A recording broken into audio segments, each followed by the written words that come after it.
क्या आप जानती हैं कि सावन के महीने में हरी चूड़ियां पहनने का विशेष महत्व माना जाता है। मान्यता है कि हरी चूड़ियां माता पार्वती और भगवान शिव के आशीर्वाद का प्रतीक होती हैं। कहा जाता है कि जो सुहागन महिलाएं सावन में विधि विधान से हरी चूड़ियां धारण करती हैं, उनके वैवाहिक जीवन में सुख, शांति और समृद्धि बनी रहती है। हर हर महादेव। भक्तों, यदि आप विवाहित हैं और इस बार सावन में हरी चूड़ियां पहनने की तैयारी कर रही हैं, तो आज की ये वीडियो आपके लिए अत्यंत महत्वपूर्ण है, क्योंकि शास्त्रों में एक ऐसी बात बताई गई है जिसे बहुत कम महिलाएं जानती हैं। अधिकतर महिलाएं बाजार से हरी चूड़ियां तो खरीद लेती हैं, लेकिन उन्हें ये नहीं पता होता कि आखिर इन्हें किस दिन खरीदना सबसे शुभ माना गया है, किस समय पहनना चाहिए और कौन सी ऐसी छोटी सी गलती है जिसके कारण शुभ फल मिलने के बजाय अशुभ परिणाम भी देखने को मिल सकते हैं। यही कारण है कि कई बार पूरी श्रद्धा से पूजा पाठ करने के बाद भी मनचाहा फल प्राप्त नहीं होता। आज की इस वीडियो में हम विस्तार से जानेंगे सावन चूड़ियों का धार्मिक महत्व क्या है, इन्हें खरीदने का शुभ दिन कौन सा है, पहनने का सही समय क्या है, किन दिनों में भूल कर भी इन्हें नहीं खरीदना चाहिए, और आखिर क्यों मां पार्वती को अर्पित करके पहनी गई चूड़ियां विशेष रूप से शुभ मानी जाती हैं।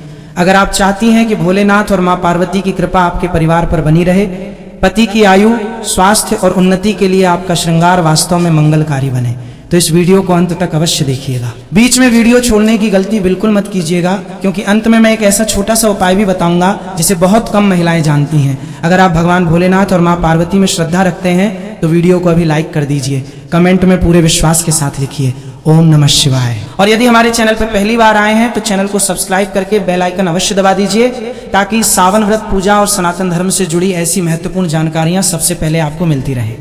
चलिए बिना समय गंवाए शुरू करते हैं। मेरी प्यारी बहनों, आज मैं आप सबसे एक छोटी सी बात पूछना चाहता हूँ। जब सावन का महीना आने वाला होता है तो क्या आपके मन में भी एक अलग ही आनंद नहीं जागता?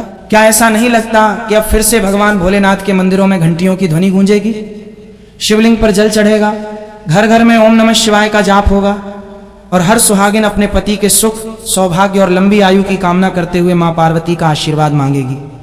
यदि आपके मन में भी ऐसा भाव आता है तो समझ लीजिए कि ये केवल एक परंपरा नहीं, बल्कि आपकी श्रद्धा की सबसे सुंदर अभिव्यक्ति है। लेकिन बहनों, श्रद्धा जितनी पवित्र होती है उतना ही आवश्यक होता है सही ज्ञान। कई बार हम पूरी निष्ठा से पूजा करते हैं, पूरे मन से व्रत रखते हैं, 16 श्रृंगार भी करते हैं, फिर भी मन में कहीं ना कहीं ये प्रश्न रह जाता है कि आखिर वो शांति, वो कृपा और वो आनंद क्यों महसूस नहीं हो रहा जिसकी हमने कामना की थी। ऐसा क्यों होता है? क्या भगवान हमारी पूजा स्वीकार नहीं करते? नहीं, भगवान तो अपने भक्त का प्रेम देखते हैं। उनके लिए सोना चांदी, बड़े बड़े चढ़ावे या महंगे आभूषण नहीं, बल्कि भक्त का निर्मल मन सबसे बड़ा उपहार होता है। लेकिन हमारे आर्षि मुनियों ने एक बात और समझाई है। उन्होंने कहा कि जब श्रद्धा और सही विधि दोनों साथ चलती हैं, तब पूजा का पुण्य और भी अधिक फलदायी माना जाता है। यही कारण है कि आज हम एक ऐसी छोटी सी बात पर चर्चा करेंगे जिसे बहुत सी महिलाएं अनदेखा कर देती हैं। वह बात है सावन की हरी चूड़ियां। बहनों, आपको यह सुनकर आश्चर्य होगा कि हर साल हजारों महिलाएं पूरे उत्साह से हरी चूड़ियां खरीदती हैं, लेकिन उनमें से अधिकांश को यह पता ही नहीं होता कि इन्हें खरीदने का शुभ समय क्या माना जाता है, किस दिन पहनना उचित माना जाता है, और पहनने से पहले कौन सा छोटा सा धार्मिक कार्य करना चाहिए। आज की पूरी चर्चा इसी विषय पर है। इसलिए मैं आपसे निवेदन करता हूं कि इस वीडियो को बीच में छोड़कर मत जाइए। हो सकता है कि आज आपको ऐसी बात पता चले जो आपने पहले कभी विस्तार से न सुनी हो। यदि आपके हृदय में भोलेनाथ और मां पार्वती के प्रति श्रद्धा है तो वीडियो को अभी एक लाइक अवश्य कर दीजिए। कमेंट बॉक्स में पूरे विश्वास के साथ लिखिए ओम नमः शिवाय। और यदि आप सनातन धर्म, व्रत, पूजा, त्योहार और धार्मिक परंपराओं से जुड़ी ऐसी ही उपयोगी जानकारियां नियमित प्राप्त करना चाहते हैं तो हमारे चैनल को सब्सक्राइब करके बेल आइकन भी दबा दीजिए, ताकि आने वाली कोई भी महत्वपूर्ण वीडियो आपसे छूट न जाए। बहनों, क्या आपने कभी इस बात पर ध्यान दिया? जब सावन शुरू होता है तो केवल प्रकृति ही नहीं बदलती, मन भी बदल जाता है।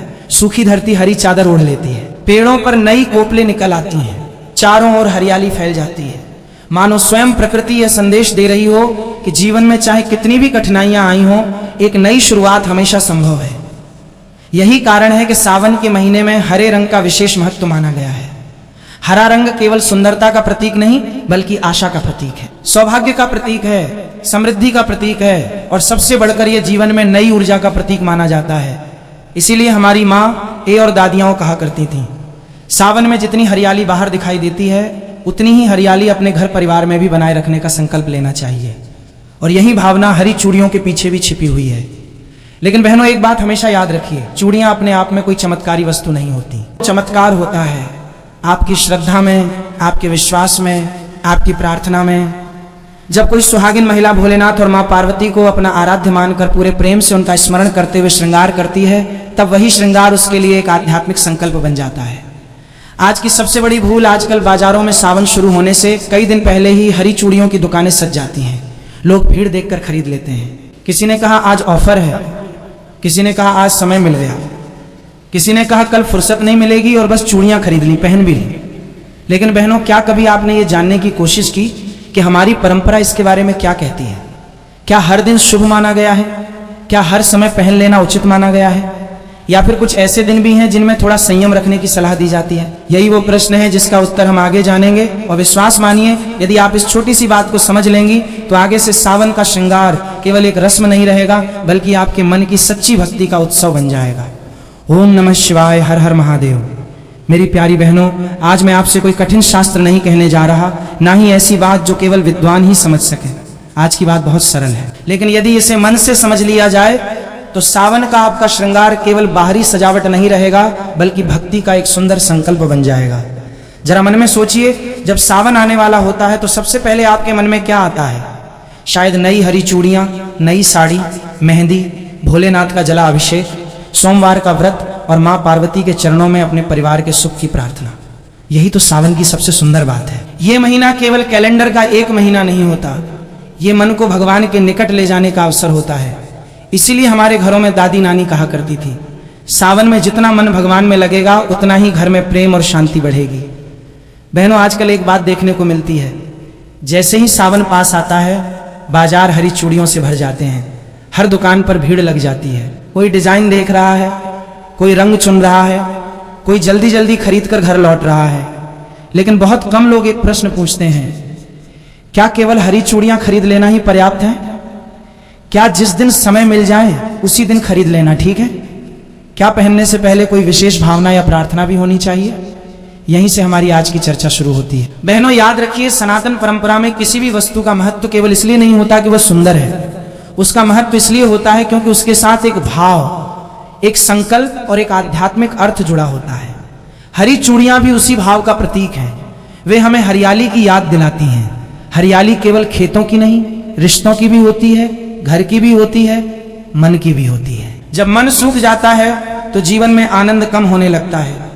जब रिश्तों की हरियाली बनी रहती है तो कठिन समय भी सरल लगने लगता है। इसीलिए हमारे पूर्वजों ने सावन में हरे रंग को शुभता, आशा और मंगल का प्रतीक माना। लेकिन बहनों, एक बात हमेशा ध्यान रखिए, यदि कोई महिला ये सोच लें कि मैंने हरी चूड़ियां पहन ली, अब अपने आप सब ठीक हो जाएगा, तो ये समझ अधूरी है। धार्मिक परंपराएं हमें कभी भी केवल वस्तुओं पर निर्भर रहना नहीं सिखाती, वे हमें सिखाती हैं वस्तु से पहले भाव, श्रृंगार से पहले श्रद्धा और पूजा से पहले नम्रता। भोलेनाथ को बेलपत्र इसीलिए प्रिय नहीं कि वो दुर्लभ है, उन्हें वो प्रिय है जो प्रेम से अर्पित किया जाए। एक लोटा जल भी सच्चे मन से चढ़ाया जाए तो उसका महत्व बहुत बड़ा माना गया है। ठीक उसी प्रकार यदि हरी चूड़ियां भी भोलेनाथ और माँ पार्वती का स्मरण करके धारण की जाए तो उनका आध्यात्मिक महत्व और बढ़ जाता है। एक छोटी सी घटना, एक गांव में दो पड़ोसन रहती थी। दोनों हर साल सावन का व्रत रखती थी। दोनों हरी चूड़ियां भी पहनती थीं। पहली महिला बाजार से चूड़ियां लाती, पहनती और अपने काम में लग जाती। दूसरी महिला भी वही करती थी, लेकिन एक छोटा सा अंतर था, वो घर आकर सबसे पहले स्नान करती, फिर भोलेनाथ और माँ पार्वती के सामने दीपक जलाती, हरी चूड़ियों को एक थाली में रखती, उन पर हल्दी और अक्षत अर्पित करती और हाथ जोड़कर कहती, हे भोलेनाथ, यदि इस श्रृंगार में कोई शुभता है तो वो आपकी कृपा से ही है। मेरे परिवार में प्रेम बना रहे, मेरे मन में अहंकार कभी ना आए और मेरी श्रद्धा हमेशा बनी रहे। फिर वह उन्हीं चूड़ियों को प्रसाद का भाव मानकर पहनती। पहनो, ध्यान दीजिए, दोनों ने एक जैसी चूड़ियां पहनी थीं, लेकिन अंतर चूड़ियों में नहीं था, अंतर भाव में था। और शास्त्रों का सार भी यही है, भगवान भाव के भूखे हैं। यही कारण है कि हमारे बड़े बुजुर्ग हर शुभ कार्य से पहले ईश्वर का स्मरण करने की सलाह देते थे। लेकिन अब एक महत्वपूर्ण प्रश्न आता है, क्या सावन में हरी चूड़ियां किसी भी दिन खरीद लेना उचित माना जाता है, या परंपराओं में कुछ ऐसे दिन बताए गए हैं जिन्हें अधिक शुभ माना गया है? और क्या कुछ ऐसे दिन भी हैं जिनमें खरीदारी टालने की सलाह दी जाती है? बहनों, यहीं से विषय और भी रोचक होने वाला है। अगले भाग में हम विस्तार से समझेंगे कि सावन में हरी चूड़ियां खरीदने का शुभ समय क्या माना जाता है, उन्हें पहली बार कैसे धारण करें और कौन सी छोटी छोटी सावधानियां इस पूरे श्रृंगार को और अधिक अर्थपूर्ण बना सकती हैं। बहनों, अब जरा अपने बचपन की एक बात याद कीजिए। जब भी सावन का महीना आता था, घर की बड़ी बूढ़ी महिलाएं कितने प्रेम से कहा करती थीं, सावन आ गया है, अब घर में हरियाली भी आनी चाहिए और मन में भी हरियाली रहनी चाहिए। उस समय शायद हम इन बातों का अर्थ नहीं समझते थे। हमें तो बस इतना अच्छा लगता था कि घर में पूजा होगी, मेहंदी लगेगी, झूले पड़ेंगे और माँ या दादी नई हरी चूड़ियां पहनेंगी। लेकिन जैसे जैसे जीवन आगे बढ़ता है, तब समझ में आता है कि हमारे पूर्वज केवल रस्में निभाने के लिए ये सब नहीं करते थे। हर परंपरा के पीछे कोई न कोई भाव अवश्य छिपा होता था। सावन की हरी चूड़ियां भी उसी भाव का एक हिस्सा है। बहनों, सोचिए, यदि कोई पौधा सूखने लगे तो हम क्या करते हैं? उसे पानी देते हैं, धूप का ध्यान रखते हैं, उसकी देखभाल करते हैं, क्योंकि हम चाहते हैं कि उसमें फिर से हरियाली लौट आए। ठीक उसी प्रकार परिवार भी एक पौधे की तरह होता है। यदि उसमें प्रेम, सम्मान, धैर्य और विश्वास का जल मिलता रहे तो वो हमेशा हरा भरा रहता है। और यदि मन में क्रोध, अहंकार और कटु वचन बढ़ जाएं तो धीरे धीरे रिश्तों की हरियाली कम होने लगती है। यही कारण है कि सावन हमें केवल भोलेनाथ की पूजा करना नहीं सिखाता, बल्कि अपने व्यवहार को भी मधुर बनाने की प्रेरणा देता है। श्रृंगार का अर्थ केवल सजना नहीं है बहनों। आज के समय में श्रृंगार को अक्सर केवल सुंदर दिखने से जोड़कर देखा जाता है, लेकिन सनातन परंपरा में श्रृंगार का अर्थ इससे कहीं अधिक गहरा है। जब कोई सुहागिन अपने माथे पर सिंदूर लगाती है, हाथों में चूड़ियां पहनती है, मांग में कुमकुम सजाती है, तो वो केवल स्वयं को नहीं सजा रही होती, वो अपने जीवन में मंगल, सौभाग्य और शुभ संकल्पों का सम्मान कर रही होती है। इसी कारण हमारे यहाँ कहा गया कि श्रृंगार हमेशा प्रसन्न मन से करना चाहिए। क्रोध में झगड़े के तुरंत बाद या मन में नकारात्मकता लेकर किया गया कोई भी शुभ कार्य अपने वास्तविक आनंद को खो देता है। इसलिए यदि आप सावन में हरी चूड़ियां धारण करें तो पहले अपने मन को शांत करें, 2 मिनट भोलेनाथ का स्मरण करें, फिर माँ पार्वती से प्रार्थना करें, हे माँ, मुझे ऐसा विवेक दीजिए कि मैं अपने परिवार में प्रेम, धैर्य और सम्मान बनाए रख सकूं। बहनों, विश्वास मानिए, ऐसी प्रार्थना मन को भीतर से बदल देती है। एक प्रश्न जो हर महिला को स्वयं से पूछना चाहिए, मैं आप सबसे एक प्रश्न पूछना चाहता हूं। जब आप हरी चूड़ियां खरीदती हैं तो आपके मन में पहला विचार क्या होता है? क्या ये कि लोग क्या कहेंगे, या ये कि ये रंग मुझ पर कैसा लगेगा, या फिर ये कि मैं भगवान के सामने श्रद्धा से ये श्रृंगार करूंगी? बहनों, मन की दिशा ही पूजा की दिशा तय करती है। यदि मन केवल दिखावे में उलझ जाए तो पूजा एक रस्म बनकर रह जाती है, लेकिन यदि मन में समर्पण हो तो वहीं छोटा सा कार्य भी साधना बन सकता है। इसीलिए हमारे ऋषियों ने बार बार कहा, बाहरी पूजा से पहले भीतरी पूजा आवश्यक है। भीतरी पूजा क्या है? मन से ईर्ष्या कम करना, कटु वचन छोड़ना, घर में मधुरता बनाए रखना, बड़ों का सम्मान करना और भगवान पर विश्वास रखना। यदि ये भाव हमारे भीतर आ जाए तो हरी चूड़ियां केवल हाथों की शोभा नहीं बढ़ाती, वे हमें हर दिन हमारे संकल्प की याद दिलाती है। लेकिन यही अधिकांश लोग एक भूल कर बैठते हैं। बहनों, अब मैं आपको एक ऐसी बात बताने जा रहा हूं जिसे अक्सर नजरअंदाज कर दिया जाता है। कई लोग सोचते हैं कि शुभता केवल वस्तु में होती है, लेकिन हमारी परंपरा कहती है शुभता वस्तु में नहीं, उसके उपयोग के भाव और मर्यादा में होती है। यही कारण है कि किसी भी पूजा की सामग्री को आदर से रखने की सलाह दी जाती है। यदि आपने हरी चूड़ियां खरीद ली हैं तो उन्हें घर लाकर किसी साफ स्थान पर रखें। यदि संभव हो तो पहली बार पहनने से पहले भोलेनाथ और माँ पार्वती के सामने कुछ क्षण रखकर प्रार्थना करें। यह कोई कठोर नियम नहीं, बल्कि श्रद्धा का एक सुंदर भाव है। और बहनों, श्रद्धा कभी बोझ नहीं होती, श्रद्धा तो मन को हल्का करती है। अब आगे सबसे महत्वपूर्ण बात। अब प्रश्न ये है, आखिर सावन 2026 में कौन सा दिन हरी चूड़ियां खरीदने के लिए अधिक शुभ माना जाता है? यदि सोमवार और शुक्रवार दोनों का महत्व बताया जाता है तो इनमें क्या अंतर है? क्या सुबह खरीदना बेहतर माना जाता है या पूजा के बाद पहनना? और यदि किसी कारणवश पहले सोमवार को चूड़ियां ना खरीद पाए तो क्या करें? इन्हीं सभी प्रश्नों का उत्तर हम अगले भाग में विस्तार से समझेंगे, इसलिए इस चर्चा को अंत तक अवश्य सुनिए, क्योंकि कई बार छोटी सी जानकारी ही बड़ी उलझन को दूर कर देती है। बहनों, एक बात हमेशा याद रखिए, भोलेनाथ का मार्ग कभी भी दिखावे का मार्ग नहीं रहा। आपने देखा होगा कि स्वयं महादेव ने कभी राजसी वस्त्र धारण नहीं किए, भस्म को अपना आभूषण बनाया, बागंबर को अपना वस्त्र बनाया, गले में सर्प धारण किया और कैलाश जैसे शांत स्थान को अपना निवास बनाया। इसका संदेश क्या है? यही कि भोलेनाथ हमें सादगी, संतोष और सच्चे भाव का महत्व सिखाते हैं। इसीलिए जब भी हम सावन में कोई भी पूजा करें तो हमारा पहला उद्देश्य भगवान को प्रसन्न करना होना चाहिए, न कि संसार को दिखाना। आजकल सोशल मीडिया का समय है, कई बार लोग पूजा से अधिक उसकी तस्वीर लेने में व्यस्त हो जाते हैं। श्रृंगार भगवान के लिए कम और दुनिया को दिखाने के लिए अधिक होने लगता है। लेकिन बहनों, जरा मन में विचार कीजिए, क्या भगवान को हमारी तस्वीर चाहिए या हमारा प्रेम? उत्तर तो आप स्वयं जानती हैं। माँ पार्वती हमें क्या सिखाती हैं? जब भी सावन का नाम आता है, भोलेनाथ के साथ माँ पार्वती का स्मरण अपने आप हो जाता है। धार्मिक कथाओं में मां पार्वती को धैर्य, समर्पण, करुणा और अटूट विश्वास का स्वरूप माना गया है। उन्होंने कठिन तप किया, लंबे समय तक धैर्य रखा और अपने आराध्य के प्रति विश्वास कभी नहीं छोड़ा। यही कारण है कि सुहागिन महिलाएं उन्हें अखंड सौभाग्य का प्रतीक मानकर उनकी पूजा करती हैं। लेकिन बहनों, यदि हम केवल उनके सामने दीपक जला दें और उनके गुणों को अपने जीवन में न उतारें तो पूजा अधूरी रह जाती है। माँ पार्वती हमें सिखाती हैं, घर में प्रेम बनाए रखना भी पूजा है, बड़ों का सम्मान करना भी पूजा है, किसी दुखी व्यक्ति की सहायता करना भी पूजा है, कटु वचन बोलने से बचना भी पूजा है और भगवान का स्मरण करते हुए अपना कर्तव्य निभाना भी पूजा है। इसीलिए सावन का महीना केवल व्रत रखने का महीना नहीं, अपने स्वभाव को और अधिक मधुर बनाने का भी अवसर है। हरी चूड़ियां केवल सौभाग्य का प्रतीक नहीं।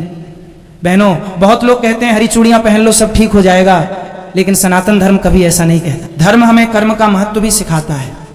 यदि घर में प्रेम रहेगा, यदि परिवार में सम्मान रहेगा, यदि पति पे एक दूसरे की भावनाओं को समझेंगे, यदि भगवान का स्मरण रहेगा, तो घर का वातावरण अपने आप सुखद बनने लगेगा। हरी चूड़ियां हमें इसी शुभ संकल्प की याद दिलाती हैं। जब भी वे हाथों में खनकती हैं, मानो हमें याद दिलाती हैं, अपने शब्द भी इतने ही मधुर रखो जितनी मधुर इन चूड़ियों की ध्वनि है। क्या ही सुंदर संदेश है। एक छोटी सी सीख बहनों, यदि किसी दिन आपका मन बहुत परेशान हो, घर में किसी बात को लेकर तनाव हो या किसी कारण से मन अशांत हो, तो उस दिन भोलेनाथ के सामने 2 मिनट शांत बैठ जाइए। कुछ मांगिए मत, बस इतना कह दीजिए, हे भोलेनाथ, मुझे सही निर्णय लेने की बुद्धि दीजिए, मेरे मन को शांत रखिए, मेरे परिवार में प्रेम बनाए रखिए, विश्वास मानिए हर समस्या तुरंत समाप्त हो जाए। ऐसा वादा कोई नहीं कर सकता, लेकिन मन अवश्य मजबूत होता है, और जब मन मजबूत होता है तो कठिन परिस्थितियों का सामना करना भी आसान हो जाता है। यही तो भक्ति का सबसे बड़ा फल है। अब आती है वो बात जिसका इंतजार हर सुहागिन करती है। बहनों, अब तक हमने हरी चूड़ियों का भाव और महत्व समझा, लेकिन अब सबसे महत्वपूर्ण प्रश्न है, आखिर सावन 2026 में हरी चूड़ियां कब खरीदनी चाहिए? क्या पहले सोमवार, क्या पहला शुक्रवार, क्या कोई विशेष तिथि या सुबह का समय अधिक शुभ माना जाता है, या पूजा के बाद पहनना चाहिए? और यदि किसी कारणवश उस दिन खरीदना संभव ना हो तो क्या करें? इन्हीं सभी प्रश्नों का उत्तर हम भाग 2 में विस्तार से जानेंगे। वहीं हम ये भी समझेंगे कि पहली बार हरी चूड़ियां धारण करने से पहले भोलेनाथ और मां पार्वती के सामने किस प्रकार प्रार्थना की जा सकती है, ताकि ये श्रृंगार केवल परंपरा न रहकर एक श्रद्धापूर्ण संकल्प बन जाए। यदि अब तक की चर्चा आपको अच्छी लगी हो तो वीडियो को एक बार लाइक अवश्य करें, कमेंट में हर हर महादेव लिखकर अपनी श्रद्धा व्यक्त करें। और यदि आप चाहते हैं कि सनातन धर्म, व्रत, पूजा और त्योहारों से जुड़ी ऐसी ही सरल और संतुलित जानकारी आपको नियमित मिलती रहे, तो हमारे चैनल शिवोहम टीवी को सब्सक्राइब करना ना भूलें। ओम नमः शिवाय। बहनों, अब तक हमने समझा कि सावन में हरी चूड़ियां केवल एक आभूषण नहीं है, बल्कि श्रद्धा, मंगल और शुभ संकल्प का प्रतीक मानी जाती हैं। लेकिन अब वो प्रश्न जो शायद इस समय सबसे अधिक आपके मन में होगा, आखिर सावन में हरी चूड़ियां कब खरीदनी चाहिए? क्या कोई विशेष दिन होता है, या जब समय मिले उसी दिन खरीद लेना चाहिए? बहनों, हमारे सनातन धर्म में हर शुभ कार्य के लिए एक उचित समय का महत्व बताया गया है। इसका अर्थ ये नहीं कि दूसरे समय किया गया कार्य व्यर्थ हो जाता है, बल्कि ये कि कुछ अवसर ऐसे माने गए हैं जिनमें मन भी अधिक श्रद्धा से जुड़ता है और वातावरण भी पूजा के अनुकूल होता है। इसी कारण अनेक परिवारों में सावन के पहले सोमवार को विशेष महत्व दिया जाता है, क्योंकि सोमवार भोलेनाथ को समर्पित माना जाता है।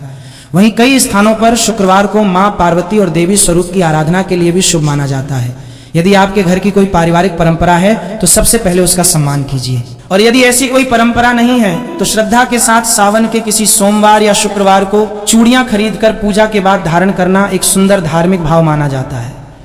लेकिन बहनों, यहीं पर एक और बात समझना बहुत आवश्यक है। केवल दिन शुभ होने से ही बात पूरी नहीं होती।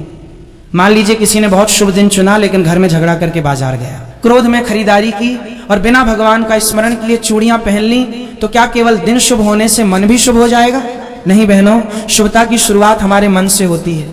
इसीलिए यदि आप उस दिन चूड़ियां खरीदने जा रही हैं तो घर से निकलने से पहले 2 मिनट भोलेनाथ का स्मरण अवश्य कीजिए। मन ही मन कहिए, हे भोलेनाथ, मैं जो भी शुभ कार्य करने जा रही हूं उसमें आपका आशीर्वाद बना रहे। मेरे मन में अहंकार नहीं, केवल श्रद्धा बनी रहे।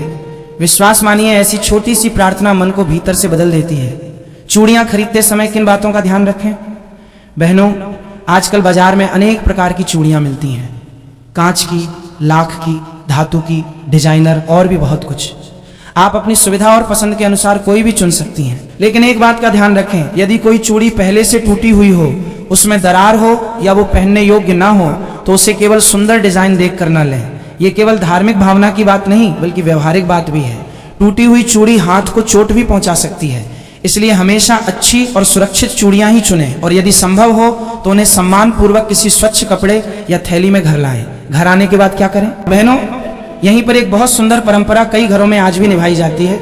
जब नई चूड़ियां घर आती हैं तो उन्हें सीधे पहनने की बजाय पहले पूजा स्थान में रखा जाता है। क्यों? क्या भगवान को चूड़ियों की आवश्यकता है? नहीं, ये तो हमारे मन का भाव है। जब हम किसी वस्तु को भगवान के चरणों में रखते हैं तो मानो हम ये स्वीकार करते हैं कि हे प्रभु, ये सब आपकी कृपा से ही प्राप्त हुआ है। यही भाव हमारे भीतर विनम्रता लाता है। आप भी ऐसा कर सकती हैं। एक छोटी सी थाली लें, उसमें चूड़ियां रखें, एक दीपक जलाएं। यदि घर में शिव पार्वती का चित्र या शिवलिंग हो तो उसके सामने बैठ जाएं। कुछ क्षण आंखें बंद करके ओम नमः शिवाय का जप करें। फिर मन ही मन प्रार्थना करें, हे भगवान शिव, हे माँ पार्वती, मेरे परिवार पर अपनी कृपा बनाए रखिए। मेरे घर में प्रेम, सम्मान और सद्भाव बना रहे। मुझे ऐसा विवेक दीजिए कि मैं अपने परिवार के प्रति अपने कर्तव्यों का पालन प्रेम पूर्वक कर सकूं।